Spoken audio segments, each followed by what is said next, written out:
স্বামী অভিমুক্তেশ্বরানন্দ মহারাজকে যেভাবে চরম অপমান করেছে, চরম নির্যাতন করেছে এবং তাকে যেভাবে চোরের মতন পুলিশ দিয়ে মারা হয়েছে,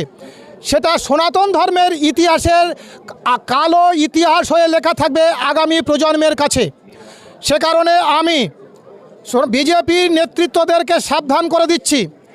সনাতন ধর্মের যারা আরও সাধু সন্ত রয়েছে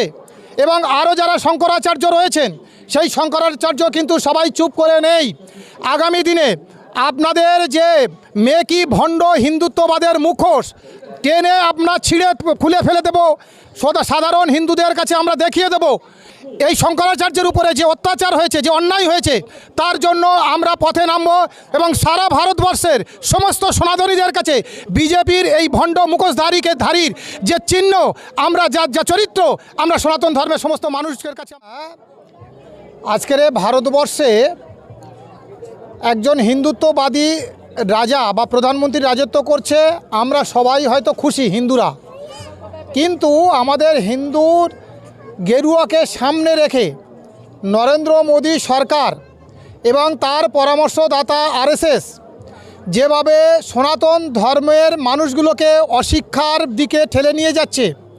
সেটা অত্যন্তভাবে বিপজ্জনক। এবং সনাতন ধর্মের যারা স্থপতি, যারা প্রধান মুখ জগৎগুরু শঙ্করাচার্য, যোশী মঠের যিনি শঙ্করাচার্য স্বামী অভিমুক্তেশ্বরানন্দ মহারাজকে যেভাবে চরম অপমান করেছে, চরম নির্যাতন করেছে এবং তাকে যেভাবে চোরের মতন পুলিশ দিয়ে মারা হয়েছে, সেটা সনাতন ধর্মের ইতিহাসের কালো ইতিহাস হয়ে লেখা থাকবে আগামী প্রজন্মের কাছে। সে কারণে আমি বিজেপির নেতৃত্বদেরকে সাবধান করে দিচ্ছি, সনাতন ধর্মের যারা আরও সাধু সন্ত রয়েছে এবং আরও যারা শঙ্করাচার্য রয়েছেন, সেই শঙ্করাচার্য কিন্তু সবাই চুপ করে নেই। আগামী দিনে আপনাদের যে মেকি ভণ্ড হিন্দুত্ববাদের মুখোশ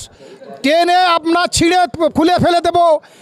সাধারণ হিন্দুদের কাছে আমরা দেখিয়ে দেব যে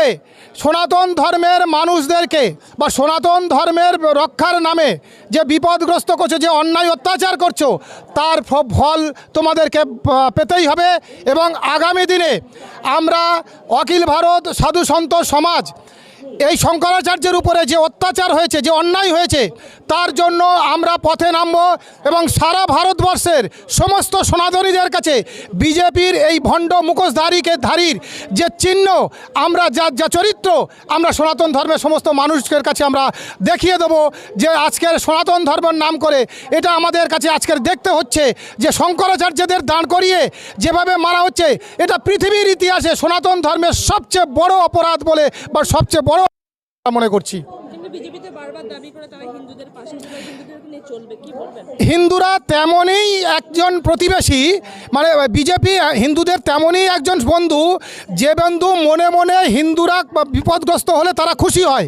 আর বিপদ হলে বিপদরা দেখে, যতক্ষণ বিপদ হয় চুপ করে থাকে, আর বিপদ হলে মেকি বন্ধুত্ব তৈরি করার জন্য চেষ্টা করে, মজা নিতে আসে। বিজেপি শুধুমাত্র হিন্দুদেরকে বিপদে ফেলে রাখার চেষ্টা করছে করে, যাতে হিন্দুরা বিজেপির আশ্রয়ে যায় এবং বিজেপিকে ভোটে জিতিয়ে দেয়, সেই চেষ্টাটাই করছে। সে কারণে আজকের গুরুকুল করেনি, আজকের ধর্মচর্চার জন্য আজকের একটাও প্রজেক্ট তৈরি করেনি, আজকের হিন্দু রাষ্ট্রও ঘোষণা করেনি বিজেপি।